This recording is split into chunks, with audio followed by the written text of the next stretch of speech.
Bem-vindos a mais um Apegando-se às Escrituras. Vamos ver mais revelação de Deus hoje. Vamos ver como Ele olha cada coisa, às vezes até sem dar o toque, mas Ele está prestando atenção e nós vamos prestar atenção nesses detalhes aí, né?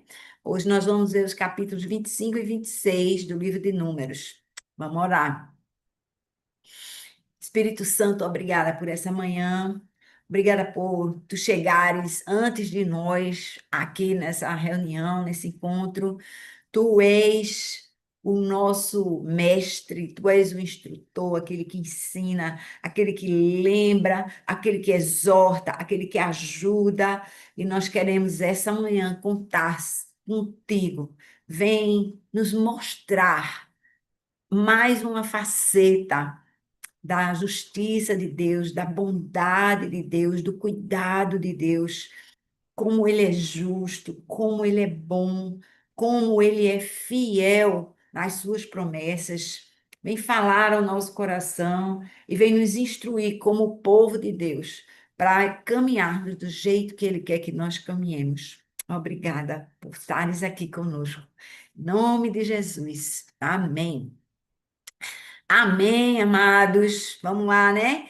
Lembrando que na semana passada nós vimos os capítulos 23 e 24 de Números, né? A gente viu que Balaque, que era o rei de Moabe, ouviu falar, né, de que o povo de Israel estava chegando e que estava vencendo os povos, e aí ele contratou Balaão, um feiticeiro, né, suposto profeta para amaldiçoar Israel.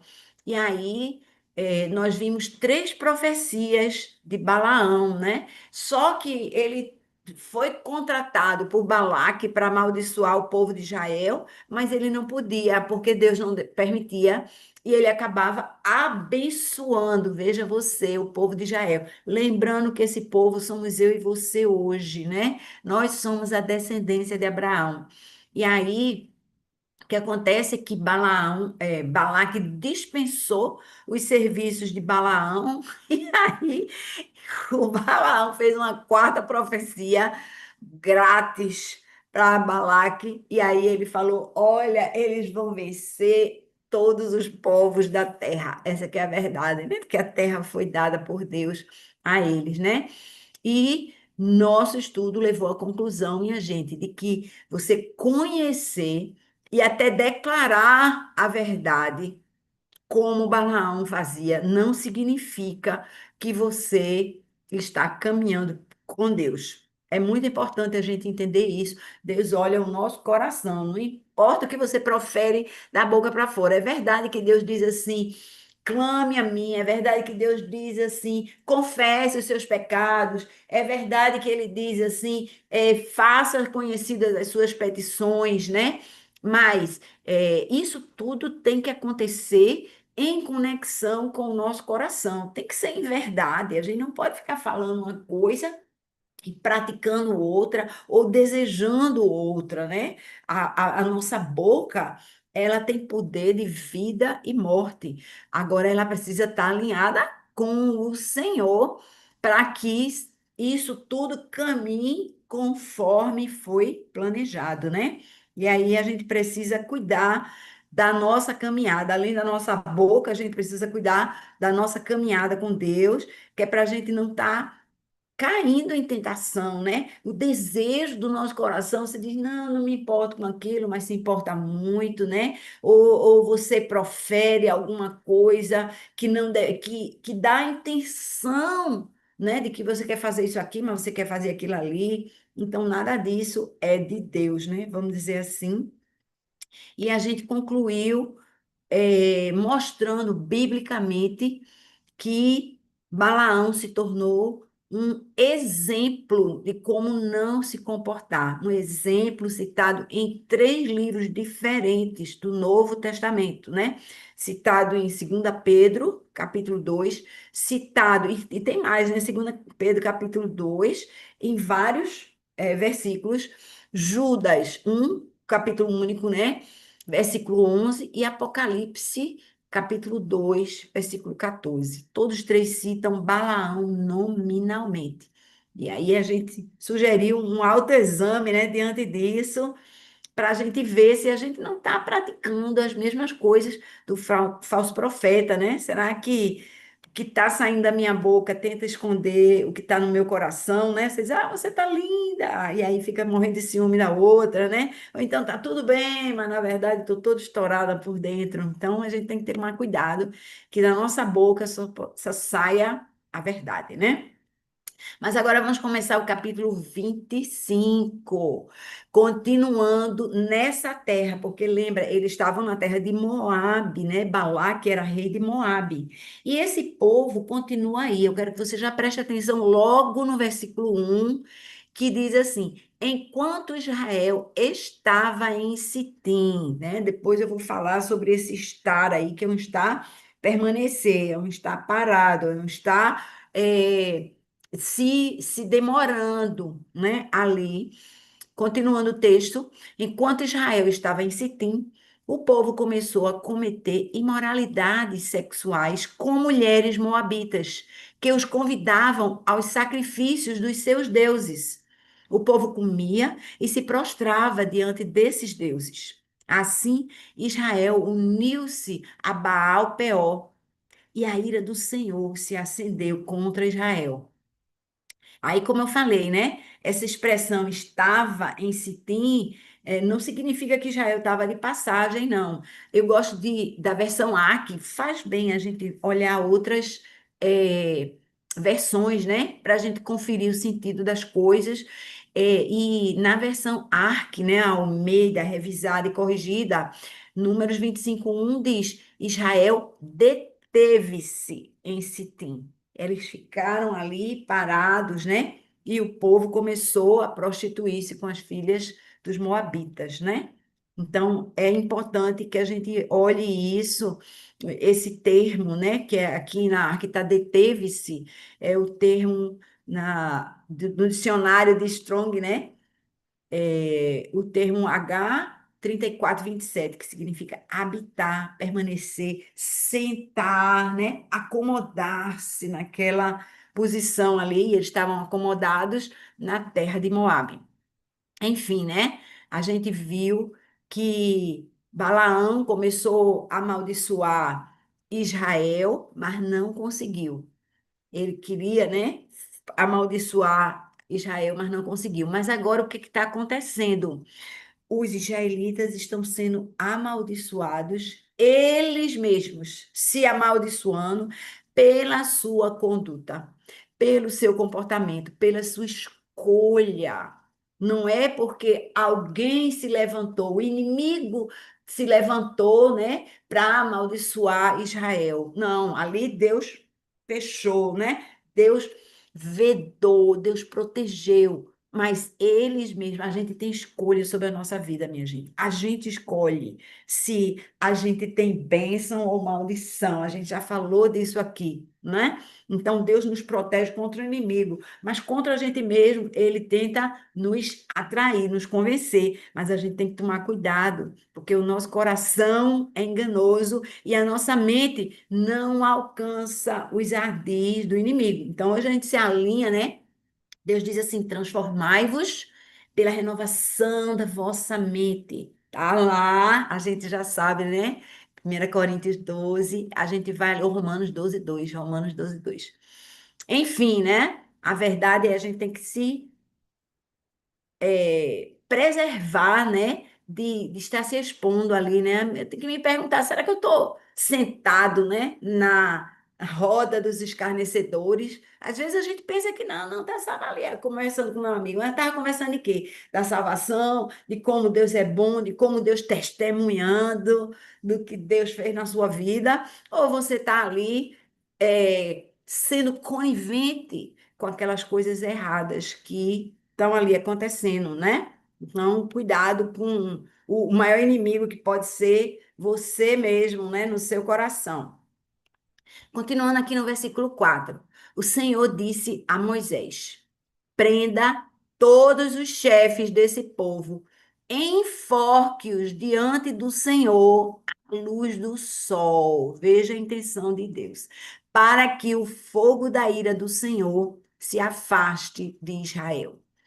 Então Moisés disse aos juízes de Israel: Cada um de vocês deverá matar aqueles que dentre os seus homens se uniram a Baal-peor. Um israelita trouxe para casa, preste atenção, uma mulher midianita. Ele trouxe para casa a mulher midianita na presença de Moisés e de toda a comunidade de Israel que choravam à entrada da tenda do encontro. Quando Finéias, filho de Eleazar, neto do sacerdote Arão, viu isso, abandonou a assembleia e apanhou uma lança. Seguiu o israelita até o interior da tenda e atravessou os dois com a lança, atravessou o corpo do israelita e o da mulher pelo ventre. Então cessou a praga contra os israelitas. Os que morreram por causa da praga foram 24.000. Em cima de todo o arraial, né? Por todo o arraial, morreram 24.000 pessoas. Começou pesado aqui, não, é não? Esse capítulo, porque a gente tem muita coisa aqui, minha gente. Primeiro, o tratamento do pecado, Deus ordenou que fosse feito à vista de todos, porque Deus gosta de tratar com cada um, né, na sua situação. Mas ali era exemplo, era uma questão de estabelecer o que é certo, o que é errado. E o povo, depois de ter sido protegido, né? Eles não sabiam, lembra? Eles estavam lá espalhados e aquela coisa toda de Balaão e Balaque estava acontecendo nos altos, né? E o que que acontece? Eles estavam sendo protegidos, mas não estavam vendo que estavam sendo protegidos porque estavam desatentos de Deus. Porque Deus podia ter dito a Moisés: vá lá, diga a ele que eu estou guardando, que eu estou protegendo. Deus está nos protegendo o tempo todo do mal. Mas o que acontece? Quando a gente está de boa, a gente abre a guarda, a gente baixa a guarda, em vez de dizer: Senhor, eu quero estar contigo, está tudo bem, eu quero estar contigo. Aí é domingo de manhã, mas eu, em vez de ficar na minha cama, em vez de ficar na praia, em vez de ficar em outra coisa, eu quero estar contigo, porque eu tô de boa, mas não. A gente dá bobeira, e aí Deus disse assim: prenda os chefes e enforque-os diante do Senhor, porque Deus queria mostrar que ele não ia tolerar aquele tipo de comportamento. Mas aí agora observe esse versículo 6, minha gente. Que audácia, que ousadia tremenda, né? A naturalidade com que esses relacionamentos estavam acontecendo diante de Moisés. Por que Moisés? Porque Moisés era o representante do povo diante de Deus. E aqui diz que esse Finéas, não, esse midianita, ele trouxe essa mulher midianita para israelita, perdão, o israelita trouxe essa mulher midianita para dentro da tenda dele, diante de Moisés e diante da comunidade. O pecado estava aberto ali, o que serve de exemplo, né? Influencia ali. E aquilo mexeu com o filho de Eleazar. Aquilo mexeu com Finéas. E ele foi lá e disse assim: basta, isso aqui não vai acontecer. E ele simplesmente passou a lança, né, no israelita e na mulher moabita, os dois ali, né? E aí, esse povo aqui, às vezes eu queria esclarecer uma coisa, né? Porque a gente começou falando de moabitas, eu não sei se você percebeu, mas aqui a mulher era midianita. O que está acontecendo aqui nesse capítulo é que as mulheres midianitas estavam por ali. Por quê? Porque eles estavam na terra dos moabitas, mas os midianitas, eles eram um grupo nômade. Então eles ficavam andando para lá e para cá, né, se mudando. E aí nessa época tinha muito moabita habitando no meio, muito, perdão, midianita habitando no meio dos moabitas. Tá ligado aí? A terra de Moabe, onde habitavam os moabitas, mas os midianitas estavam metidos ali no meio deles. Por isso que tem referência a essa mulher midianita por aí, tá? No meio deles. Então, eles estavam no mesmo lugar ali, não foi confusão bíblica, não, tá tudo certinho. E aí é importante que a gente associe essa ação, né, de Finéas, que era o filho do sumo sacerdote, lembra, né? Primeiro teve Arão, mas Arão já morreu alguns capítulos atrás, e quem assumiu foi o filho dele, Eleazar.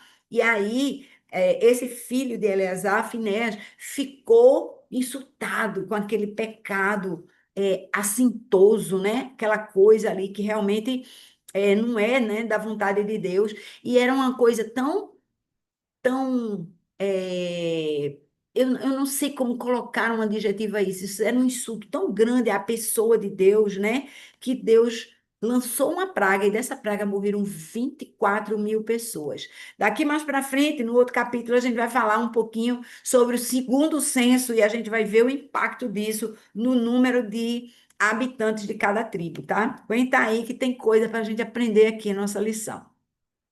Continuando agora no versículo 10. Então o Senhor disse a Moisés: Finéas, filho de Eleazar, neto do sacerdote Arão, desviou a minha ira de sobre os israelitas, pois foi zeloso com o mesmo zelo que tenho no meio deles. Gente, presta atenção. Deus está olhando para as suas ações. Foi uma ação localizada ali, né, de Finéas, mas Deus estava olhando e ao ver aquilo, ele diz que a ira dele se desviou do povo de Israel, porque ele sentiu, né? Há alguém aqui, Deus ama remanescente. E se você disser assim, tá todo mundo fazendo, mas siga essa frase, mas eu não.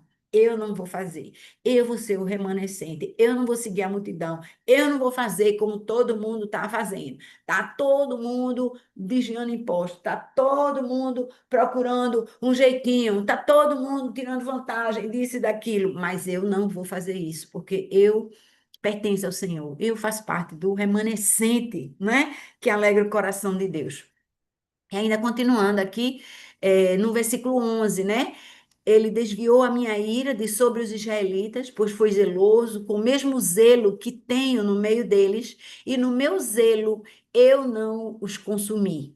Versículo 12. Diga-lhe, pois, que eu lhe concedo a minha aliança de paz. Dele e dos seus descendentes será a aliança do sacerdócio perpétuo, porque ele foi zeloso pelo seu Deus e fez expiação pelos israelitas.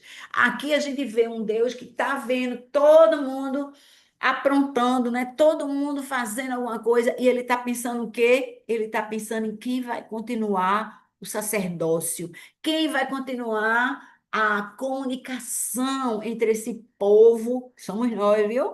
Esse povo todo troncho e Deus. Ele já disse: a minha aliança é com ele, porque lembra, os sacerdotes eram os descendentes de Arão, e Arão teve 4 filhos, 2 já desapareceram para lá, já morreram, né? Porque trouxeram fogo impuro para o tabernáculo, mas ficaram 2. Mas agora Deus está fazendo uma aliança com Finés, né? Ele está fazendo uma aliança com esse um filho de Arão, né? Ele vê o nosso coração e ele é um Deus de aliança. Se você é fiel a ele, fechou, porque ele foi fiel a nós primeiro, tá? Continuando o versículo 14.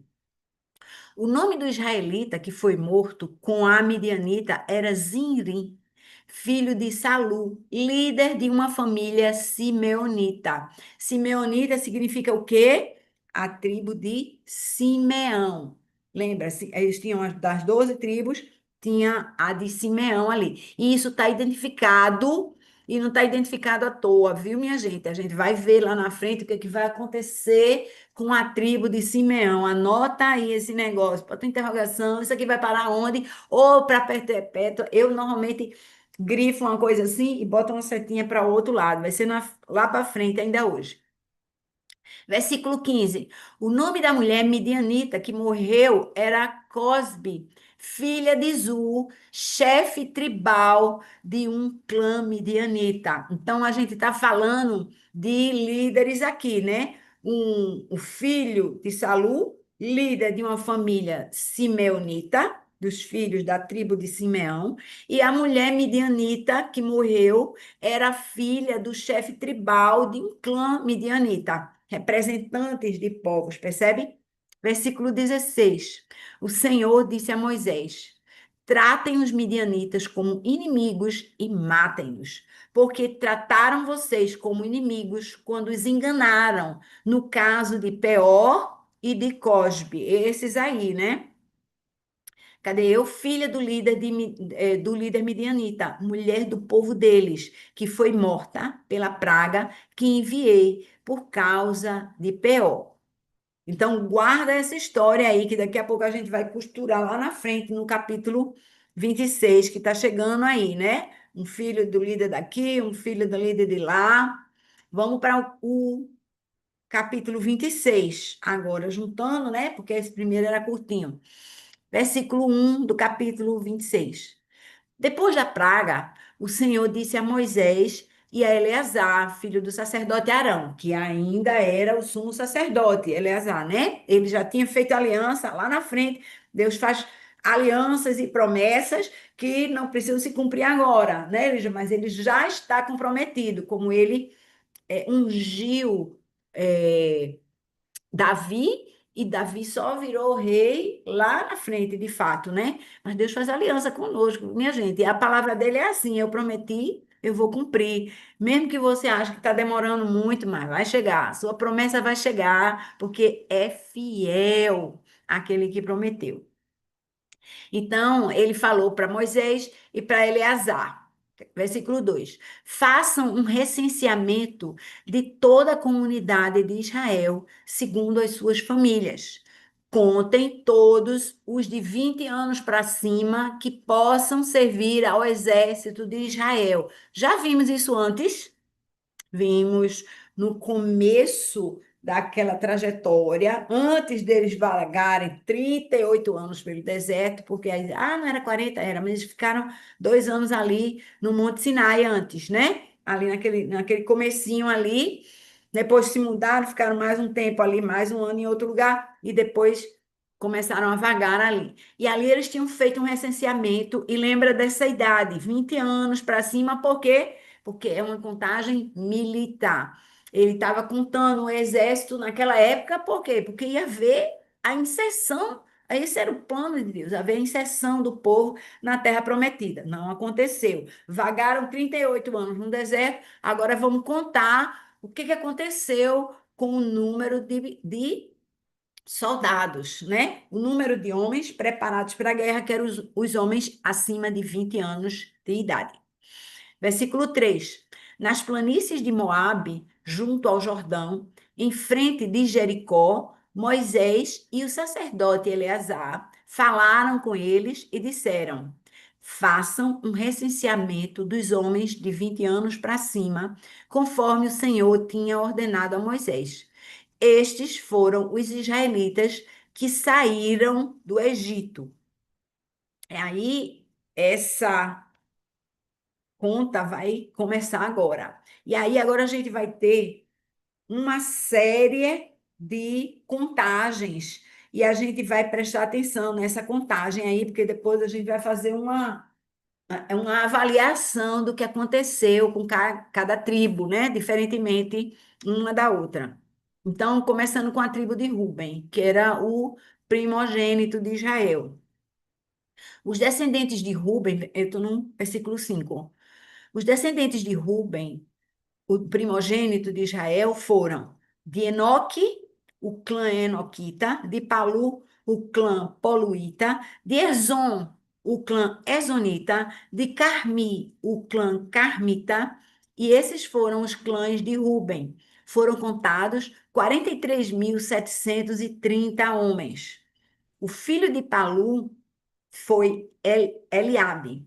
E os filhos de Eliabe foram Nemuel, Datã e Abirão. Estes, Datã e Abirão, foram os líderes da comunidade que se rebelaram contra Moisés e Arão, estando entre os seguidores de Corá, quando se rebelaram contra o Senhor. A terra abriu a boca e os engoliu com Corá, cujos seguidores morreram quando o fogo consumiu 250 mil homens que serviram de advertência. Os filhos de Corá, porém, não morreram. Estão ligados aqui o que está acontecendo? Moisés está relembrando a história deles num episódio que a gente já viu aqui em Números 16. Então, Números 16, 1 e 2, eu anotei aqui. Se você quiser voltar lá, volta aí umas folhinhas na sua Bíblia. Números 16, 1 e 2 diz assim: Corá, filho de Isá, neto de Coate, bisneto de Levi. Então, ou seja, Corá era levita, tá? Da tribo dos levitas. Reuniu Datã e Abirão, filhos de Eliabe, e On, filho de Pelete, todos da tribo de Ruben. Essa primeira que a gente está olhando para a contagem dela agora, né? E eles se insurgiram contra Moisés. Estou ainda no Números 16, lá, versículo 2, tá? E eles se insurgiram contra Moisés. Com eles estavam 250 israelitas, líderes bem conhecidos na comunidade que haviam sido nomeados membros do concílio. Foi uma grande revolta que a gente viu lá no capítulo 16, né? E aí, eu não vou ler o 16 todo, mas eu vou querer ler para vocês aqui Números 16, 25 e 27.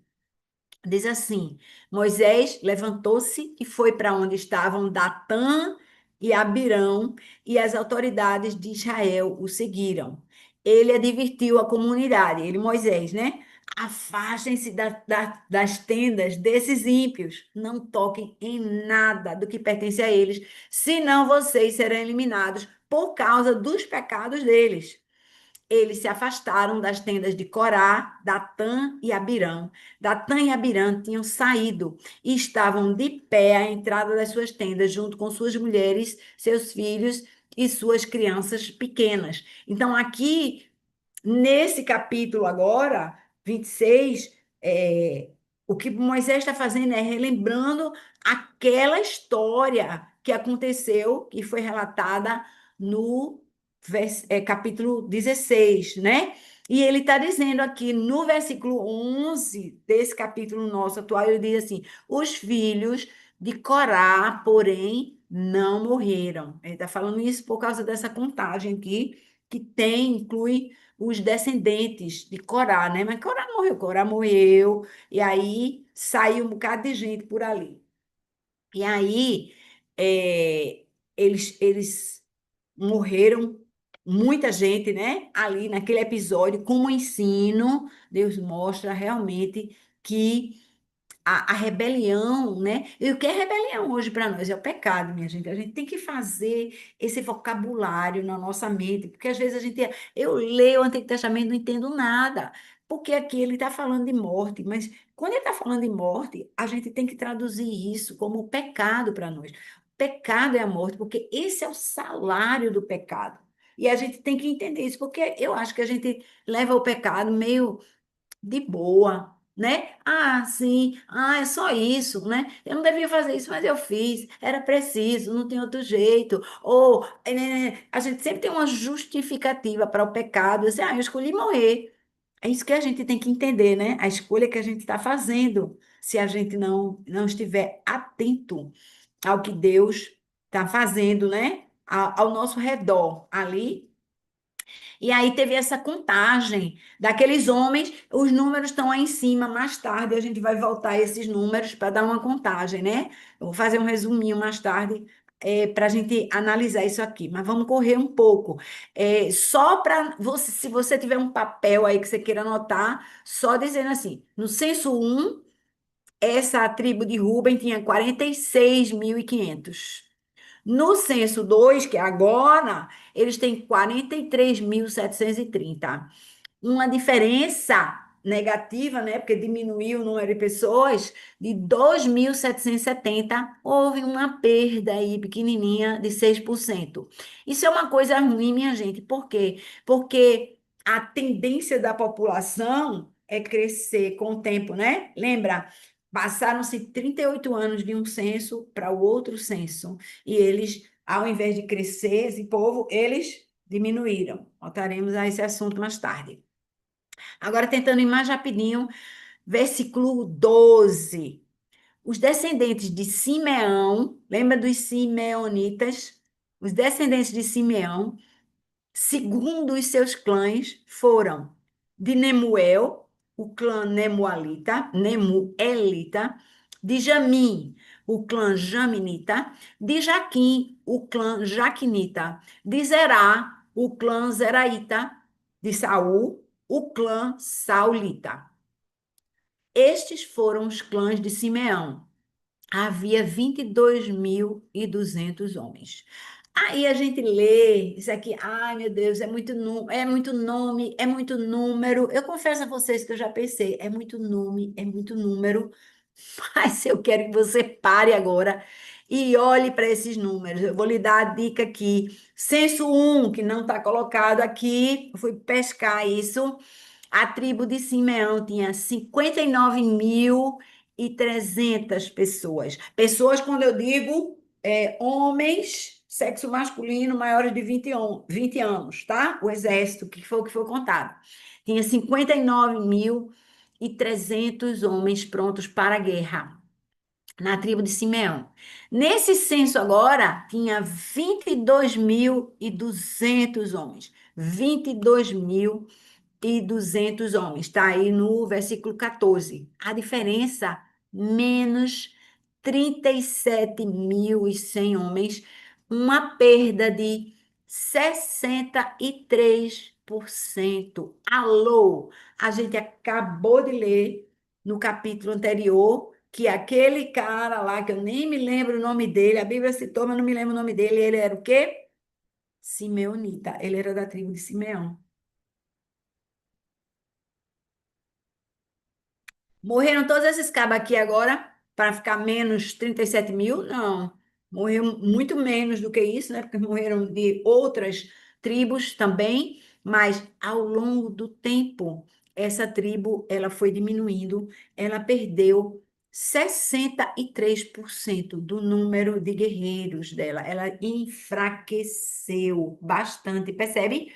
Esse 63% é uma perda, ou seja, eles têm menos da metade dos homens que tinham na contagem inicial. Perdão, foi um final de semana aqui meio pesado. Vou tentar falar mais baixinho aqui. Ui,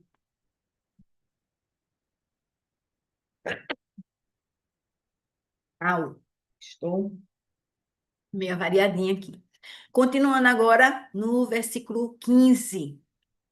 Os descendentes de Gade, segundo os seus clãs, foram de Zefon, o clã Zefonita, de Ag, o clã Arquita, de Suni, o clã Sunita, de Osni, o clã Osnita, de Eri, o clã Erita, de Arode, o clã Arodita, de Areli, o clã Arelita. Estes foram os clãs de Gade. Foram contados 40.500 homens. Vou encurtar a análise disso aqui, uma perda de 11% na tribo de Gade. A tribo de Judá, os queridinhos, né? Essa é a tribo do leão de Judá, né? De Jesus. Vamos ver o que aconteceu com eles. Versículo 19. E Onã eram filhos de Judá, mas morreram em Canaã. Os descendentes de Judá, segundo os seus clãs, foram de Selá, o clã Selanita, de Perez, o clã Perezita, de Zerá, o clã Zeraíta. Os descendentes de Perez foram de Esrom, o clã Esronita, de Amu, o clã Amulita. Estes foram os clãs de Judá, foram contados 76.500 homens. Essa clã teve um acréscimo de 1.900 homens, que não é um ganho muito grande, porque era uma clã muito grande, eles tinham originalmente 74.600 homens, foi um ganho de 3%. Ganhou, mas praticamente nada, ficou praticamente a mesma coisa. Presta atenção nesse detalhe também. Versículo 23. Os descendentes de Issacar, segundo os seus clãs, foram de Tolá, o clã Tolaíta, de Puá, o clã Punita, de Jazube, o clã Jazubita, de Sinron, o clã Sinronita. Estes foram os clãs de Issacar, foram contados 64.300 homens. E aqui houve uma diferença a mais de quase 10 mil homens, minha gente. 9.900 homens prontos para a guerra, um ganho de 18% na tribo de Issacar. Continuando aqui, é um capítulo comprido, viu? Então, estou lendo aqui, porque a gente tem que pelo menos ler a Bíblia, né? Mas estamos pegando os pontos importantes para a gente fazer o fecho da contagem depois. Versículo 26. Os descendentes de Zebulon, segundo os seus clãs, foram de Serede, o clã Seredita, de Elon, o clã Elonita, de Jaleel, o clã Jaleelita. Esses foram os clãs de Zebulon. Foram contados 60.500 homens. Houve aqui um ganho de 5%, também ali no meio. Aí vocês pensam que eu cheguei a essa conclusão assim rapidinho? Não, viu? Olhei muita coisa, olhei muita história, olhei muitas relações e coisas de tribos, né? Que a gente precisa levar em conta na hora de ver onde é que isso nos levou. 28. Os descendentes de José, lembra, José é o filhozinho querido, né, de Israel.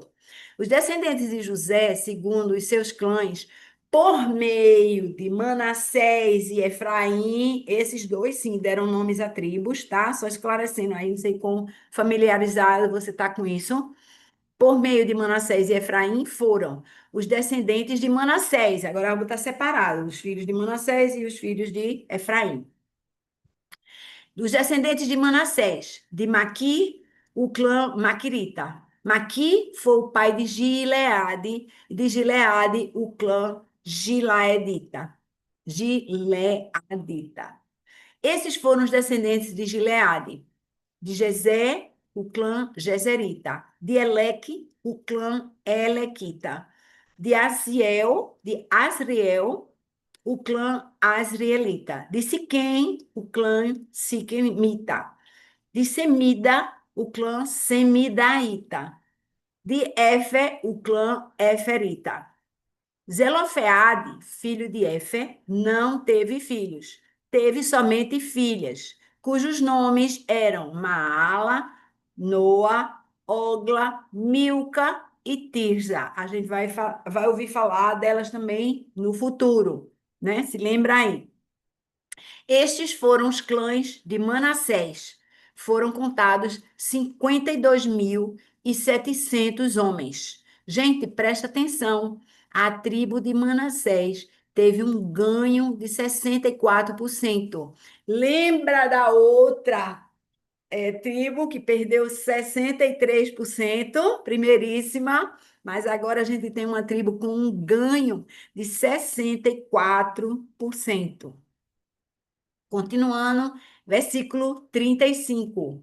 Os descendentes de Efraim, segundo os seus clãs, foram de Sutela, o clã Sutelaíta, de Bequer, o clã Bequerita, de Taã, o clã Taanita. Esses foram os descendentes de Sutela. De Herã, o clã Eranita. Esses foram os clãs de Efraim. Foram contados 32.500 homens. Estes foram os descendentes de José, segundo os seus clãs. Vocês estão vendo que eles começaram com José, aí separaram em Manassés e Efraim, e agora fecharam com José aqui, mas deram separadamente o crescimento. Então, o que aconteceu? A tribo de Manassés cresceu 64%, mas a tribo de Efraim perdeu 20%. Vamos para frente.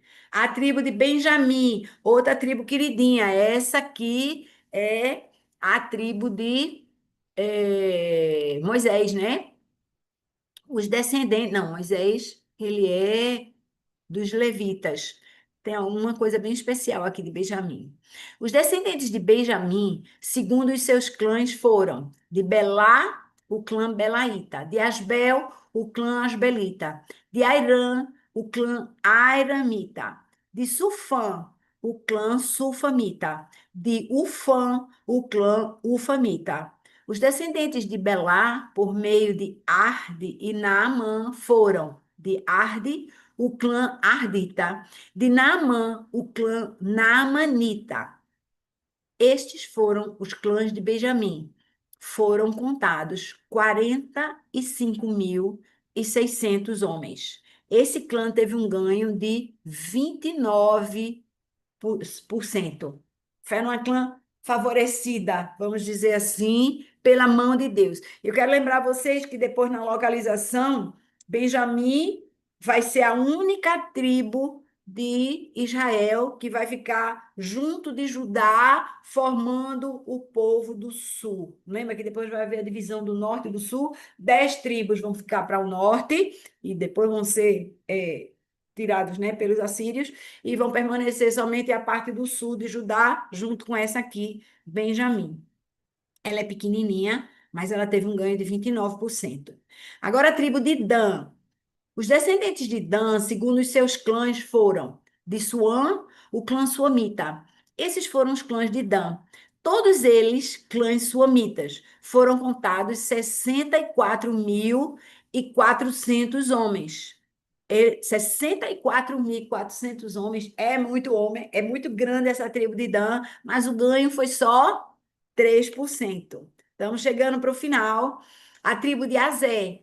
Os descendentes de Azé, segundo os clãs, foram de Imná, o clã Iminaíta, de Isvi, o clã Isvita, de Berias, o clã Beriaíta, e dos descendentes de Berias, de Eber, o clã Eberita, de Malquiel, o clã Malquielita.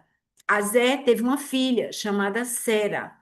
Estes foram os clãs de Azé. Foram contados 53.400 homens. E essa tribo de Azé teve um ganho de 29% com relação ao primeiro censo. Agora a tribo de Naphtali, ou Naphtali, eu tenho que aprender como é que fala isso, porque eu ainda não decidi até hoje. Os descendentes de Naphtali, segundo os seus clãs, foram de Jazeel, o clã Jazeelita, de Guni, o clã Gunita, de Jezer, o clã Jezerita, de Silém, o clã Silemita. Esses foram os clãs de Naphtali, foram contados 45.400 homens. Essa clã aí teve uma perda de 15%. O número total de homens, agora eu fecho, né, da conta, o número total de homens prontos para a guerra em Israel. Cadê aqui o texto, né? Foi 601.730. Esse é o número, 601.730. Então, gente, só para vocês terem uma ideia aqui, eu estou falando isso porque puxei isso aqui, vocês não precisam ter esse número na cabeça, é claro, né? Quando houve o primeiro censo, havia 603.550 homens prontos para a guerra. Agora tem 601.730. Se você olhar o número, houve uma perda de 1.800 homens. É muito pouco diante de um número tão grande, é 0,3%. Não houve nem 1% de perda, mas houve perda. Isso é contra, hoje, né, cientificamente estudado, é contra a natureza. A natureza, a tendência dos povos é crescer com o tempo.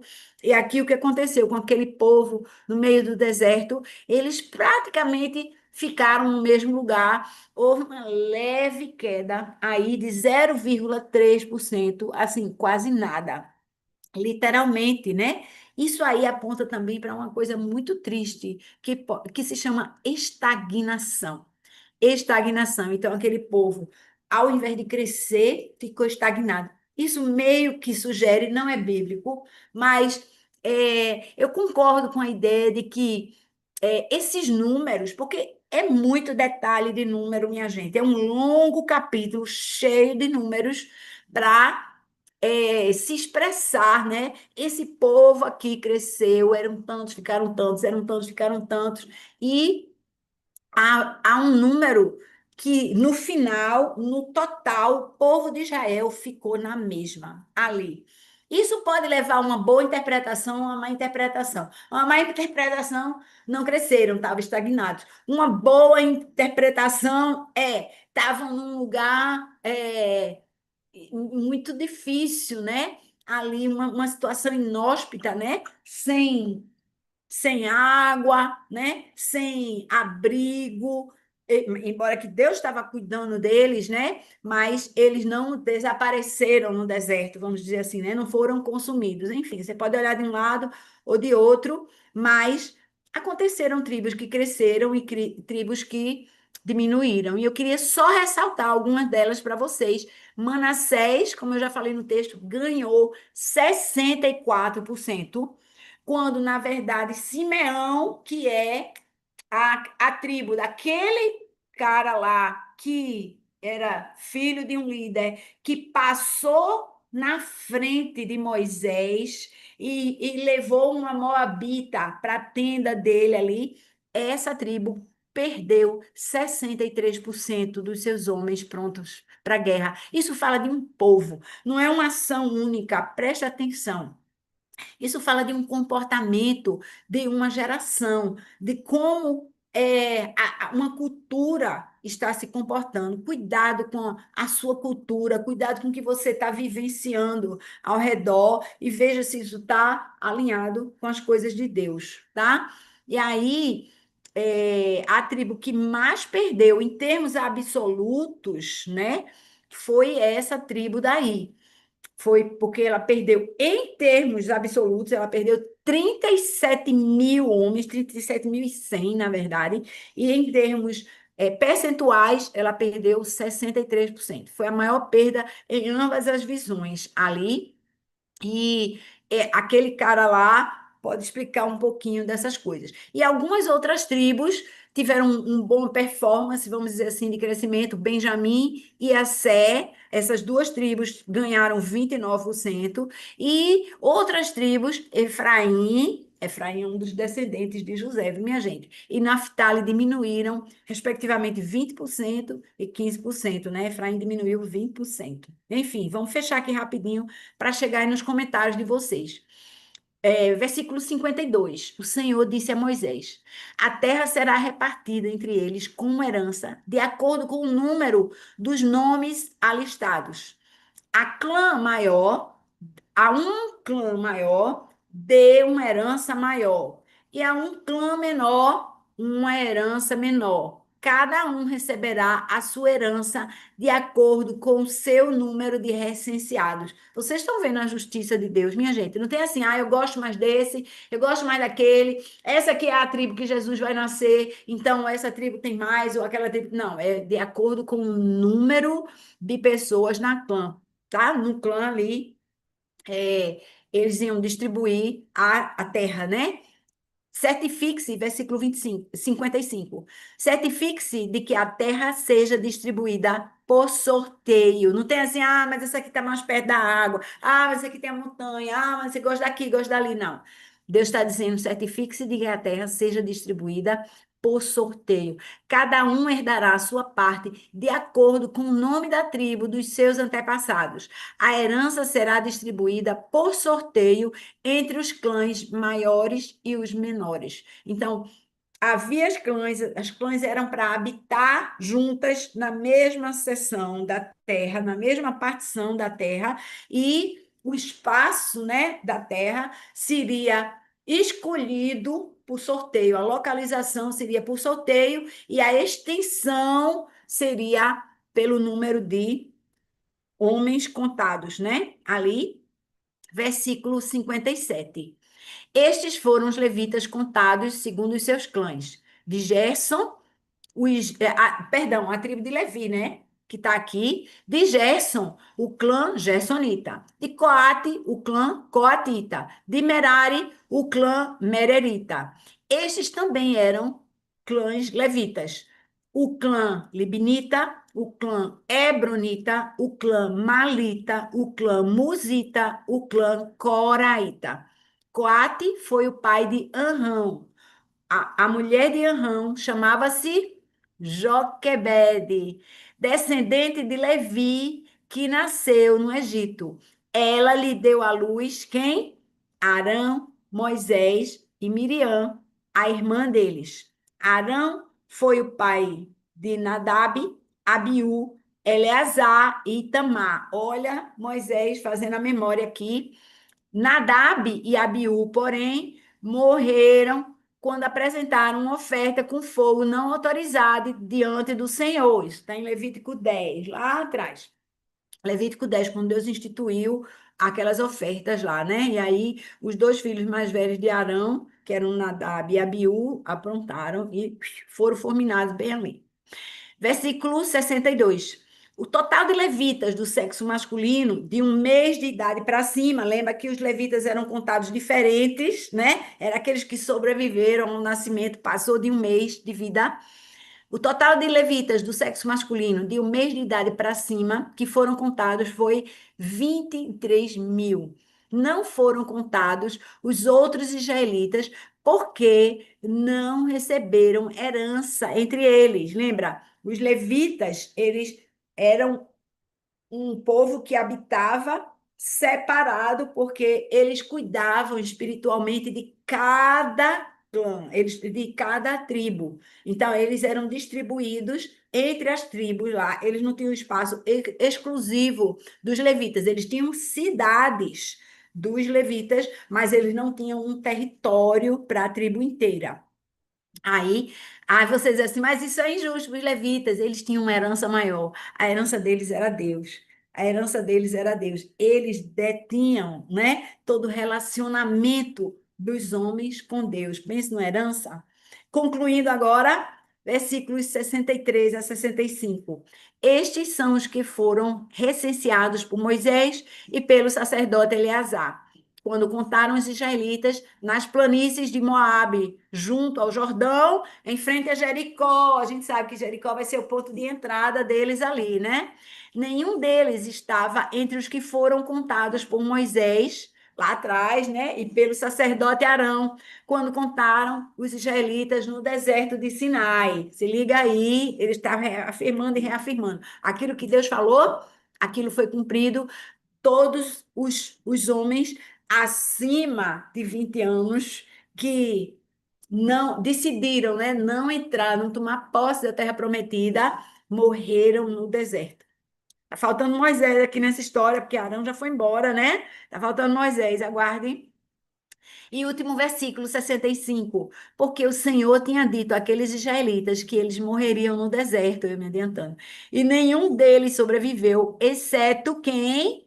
Caleb, filho de Jefoné, e Josué, filho de Num, né? É impressionante isso que aconteceu. E aí, na próxima semana, a gente vai ver a passagem do bastão de Moisés para Josué. Viu, minha gente? Vamos lá, agora vocês. Cadê vocês aqui?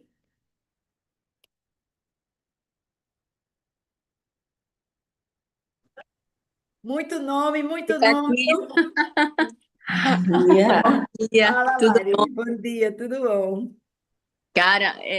Eu acho que assim, para mim foi tirado o escamas assim dos meus olhos ao acompanhar com você esses capítulos de números, porque eu nunca tinha feito essa comparação, né? Então assim, é interessante, porque número bom é ser comparado, né? Porque ele sozinho ele não diz muita Gosto muito de números. É muito número. Mas o número sozinho por si só não diz muito, né? Você só fica. Eu só ficava pensando na quantidade, né? Mas à É, medida em que você compara, ele ganha conhecimento, né? Então, assim, queria realmente parabenizar, como você disse, não foi assim tão rápido. Tem que não, pesquisar, tem que buscar, tem que ir, mas mostra, na realidade, essa esse ensino, né, que Cristo, que Deus colocou, de assim, o que é que na realidade as gerações trouxeram, né? De acordo com essas gerações, cresceram ou diminuíram, né? Ou diminuíram bastante, né? Muito pouco, porque assim, a nação inteira ficou praticamente a mesma coisa, levemente menor, 0,3%, levemente menor, mas as tribos, e você vê todos sujeitos às mesmas condições, todos sujeitos às mesmas condições, mas as diferenças, minha gente, elas vão de 64 positivo para 63 negativo. Negativo. E assim, como e também mostra assim, se você olha as coisas de Deus superficialmente, você vai entender realmente superficialmente. Mas quanto mais você se aprofunda, mais ele te revela, né? Então, isso para mim mostra, na realidade, mostra a face de Deus e como ele quer que a gente o busque e o conheça, porque nada é jogado ao vento, né? Então, assim, muito bom, muito bom. Muito elucidante esse capítulo. Deu conhecimento aos números, deu informações. É isso mesmo, vamos embora, Pri.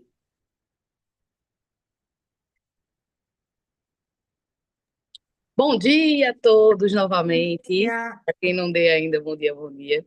Essa questão de que Lari falou dos números, quando a gente começa a ler, como ela falou, né, por cima, você às vezes você não faz essa comparação mais profunda para entender, né, que a questão relacionada às vezes, tipo assim, não mudou muito, né? Para mim, salta aos olhos de que Deus ele teve fidelidade com aquele povo de dizer assim, olha, vocês estão no deserto, mas a gente não vai perder muita gente, não. Quem saiu da quantidade, mais ou menos, saiu de lá, a quantidade que vai entrar. Mas quando você vê a quantidade dos que foram, você vê que eram todos que estavam, vamos dizer assim, em rebeliões, né? Então, me salta muitas vezes aquele negócio assim, que a gente colhe, que a gente planta, né? Aquela questão da a lei realmente da semeadura, né? Você Semeadura. olhar de você olhar para alguns clãs e ver, caramba, esse clã que diminuiu mais era o clã que estava mais ali em meio às rebeliões, à desconfiança, né, do que Deus tinha prometido, e as que foram mais fiéis foi as que mais prosperaram. Então, esse senso, para mim, ele fecha muito nessa questão da lei de semeadura, que Deus ele é fiel com todos e é fiel à promessa que ele deu, mas que você vai colher o que você plantou. Então, se você plantou a fidelidade, se você plantou, tanto que nesse último, no finalzinho aí, ele fala que os únicos foi Caleb, né? Que foram os que, quando foram lá para a expiação, foram os que voltaram e que confiaram na fidelidade de Deus. Acho que foi Caleb e Isso. Josué, se eu não me engano, né? Josué e Caleb. Foram eles dois que foram os únicos que vieram. Então, assim, seja fiel, que eu sou fiel para contigo. Então, para mim, esse fechamento desse texto foi muito essa questão relacionada à questão da fidelidade com Deus e o retorno que a gente dá para Ele, né? Nessa questão do que vamos de fato colher o que semeamos. E o Isso. pequenininho, o número 25, o pequenininho, trazendo muito para a questão, acho que do hoje, né? Do momento do hoje é que os moabitas, para a gente, eles não são pessoas no hoje. É o pecado, é aquele pecado que te deixa longe de Deus, é aquele pecado que fulmina a tua fé, é aqueles padrões da tua vida que te fazem estar longe de Deus. E que esse pecado ele pode virar um hábito, né, de vida, e esse hábito de vida ele pode gerar uma idolatria de forma errada. Então ele é muito pequenininho, mas ele me ensinou muito para o hoje, que a gente tem que ter ciência de que Deus ele não disputa espaço. Ele quer o coração da gente por completo. Então, para a gente ter um coração por completo, a gente tem que estar de olho nele e na fidelidade dele. Então, para mim, um é muito, vamos dizer assim, traz o outro, né? Seja fiel, semeie coisas boas, porque Deus ele é fiel. Mas você vai de fato colher o que você planta. Então, para mim, hoje foi isso. Foi sensacional essa questão. Isso. E tem uma coisa muito importante nisso aí, né? Porque Moisés ainda está lá.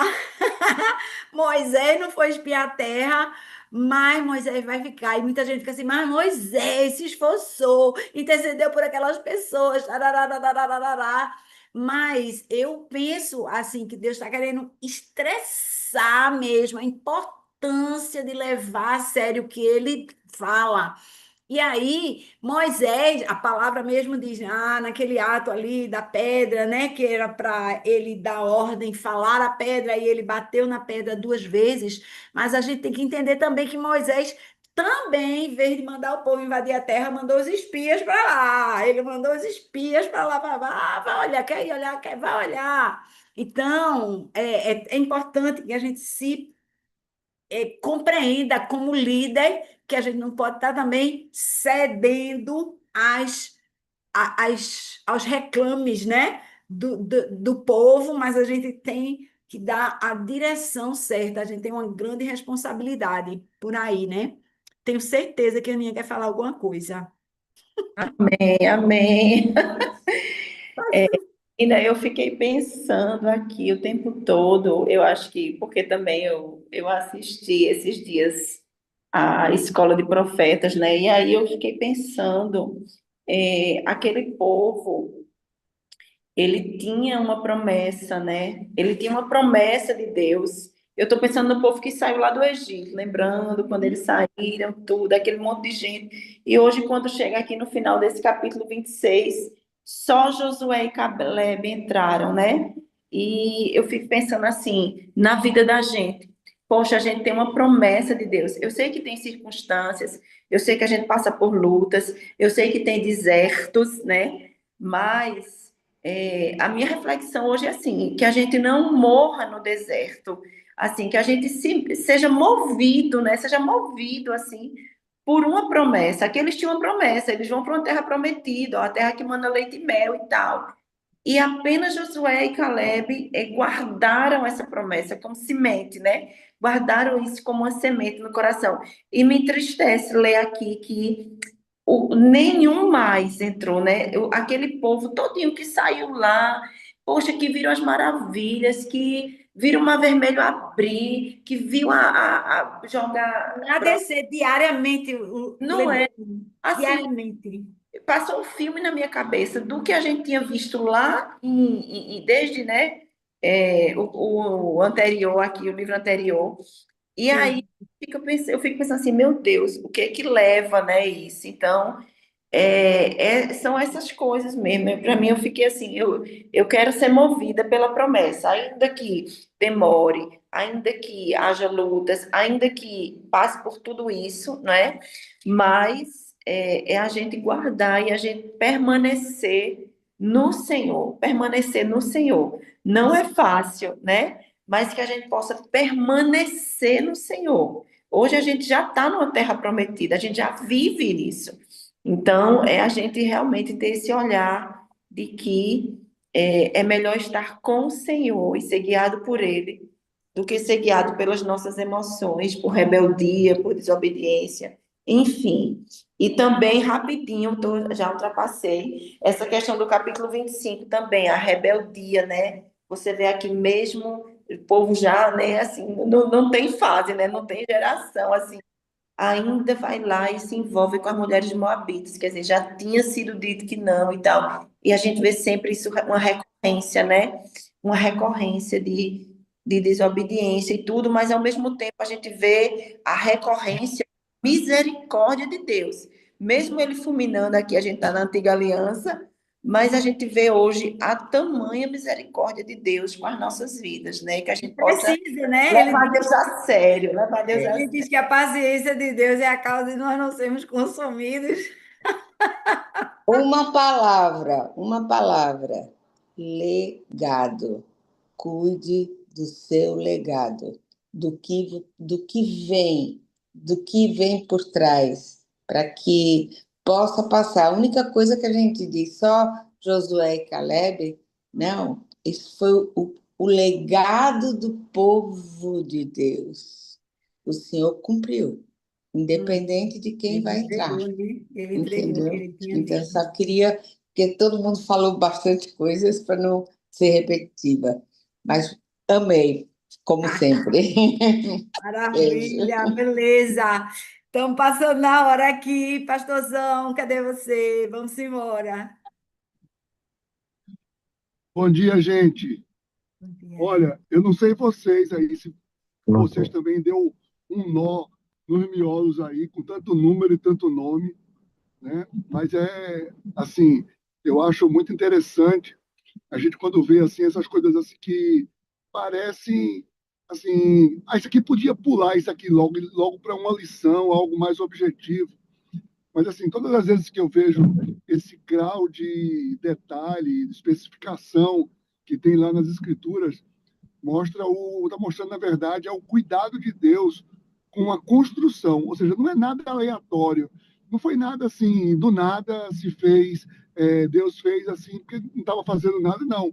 Deus tem uma construção, então tudo é uma coisa bem construída, tudo tem um sentido, tem uma lógica, então traz para a gente uma noção de parte num todo, parte em algo que é um propósito, algo que é intencional, algo que está sendo feito, construído por Deus, e não simplesmente está acontecendo por acontecer.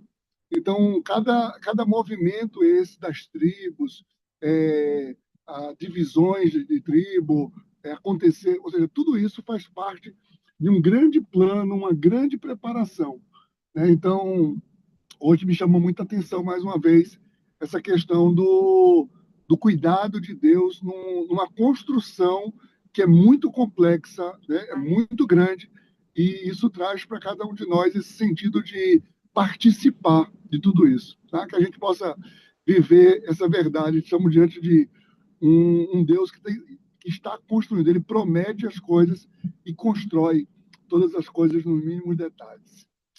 É isso, gente. Vamos orar então. Vamos colocar diante do Senhor. Nós estamos aí chegando para um tempo do ano agora, né? Na próxima semana nós começamos o Advento e é sempre um tempo muito simbólico na vida da igreja, do cristianismo.